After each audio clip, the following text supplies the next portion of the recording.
నగర సమగ్ర అభివృద్ధి కోసం కృషి చేస్తానని గుంటూరు తూర్పు నియోజకవర్గ అసెంబ్లీ సిపిఐ అభ్యర్థి జంగాల అజయ్ కుమార్ అన్నారు. నోట్లతో ఓట్లను కొనాలనుకొని ఎన్నికల బరిలోకి వచ్చిన వ్యాపారవేత్తలకు తగిన విధంగా ప్రజలు బుద్ధి చెబుతారని ఆయన హెచ్చరించారు. నీతివంతమైన సమాజాన్ని నిర్మించడానికే తామంతా కృషి చేస్తున్నామని ఆయన చెప్పారు. ఈసారి ఎన్నికలలో భారత కమ్యూనిస్ట్ పార్టీ ఒంటరిగా బరిలోకి దిగింది. గుంటూరు తూర్పు నియోజకవర్గ సిపిఐ అసెంబ్లీ అభ్యర్థిగా జంగాల అజయ్ కుమార్ ఆదివారం తన ప్రచారాన్ని పాత గుంటూరులో నిర్వహించారు. ఆ ప్రాంతంలోని వివిధ కుటుంబాలకు చెందిన ఓటర్లను కలిసి కంకి కొడవలి గుర్తుపై ఓట్లు వేయాలని కోరారు.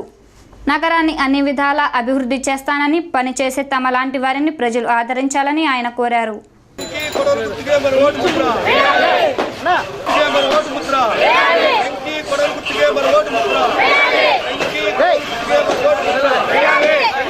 ఏడవ తేదీ జరగబోతున్నటువంటి సార్వత్రిక ఎన్నికల్లో గుంటూరు తూర్పు నియోజకవర్గం నుండి సిపిఐ అభ్యర్థిగా శాసనసభకు పోటీ చేస్తున్నటువంటి నేను ఇంటింటి ప్రచారాన్ని నిర్వహిస్తూ ఈ రోజున పాత గుంటూరులో ఉన్నటువంటి 3, 4, 5, 6, 7 డివిజన్లో ఉన్నటువంటి ప్రాంత ప్రజల్ని కలిసేటటువంటి కార్యక్రమం పెట్టుకున్నాం. వచ్చినటువంటి అభ్యర్థులందరికీ ఖచ్చితంగా గుణపాఠం చెప్పే పద్ధతుల్లో గుంటూరు తూర్పు నియోజకవర్గ ప్రజలందరూ కూడా ఇప్పటికే ఆ పద్ధతుల్లో ఉన్నారని ఈ సందర్భంగా తెలియజేస్తా ఉన్నాం.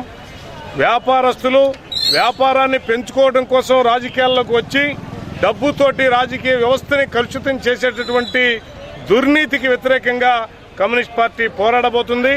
నీతివంతమైన స్వచ్ఛమైన రాజకీయ వ్యవస్థ స్థాపన కోసం జరుగుతున్నటువంటి ఈ పోటీలో సిపిఐని ఆదరించి గెలిపించడం ద్వారా కేవలం డబ్బు మాత్రమే కాదు, ప్రజల కోసం పనిచేసే వాళ్ళని కూడా ప్రజలు ఆదరిస్తారనేటటువంటి సత్యాన్ని నిరూపించవలసిందిగా గుంటూరు తూర్పు నియోజకవర్గ ప్రజలందరూ కూడా విజ్ఞప్తి చేస్తా ఉన్నాం.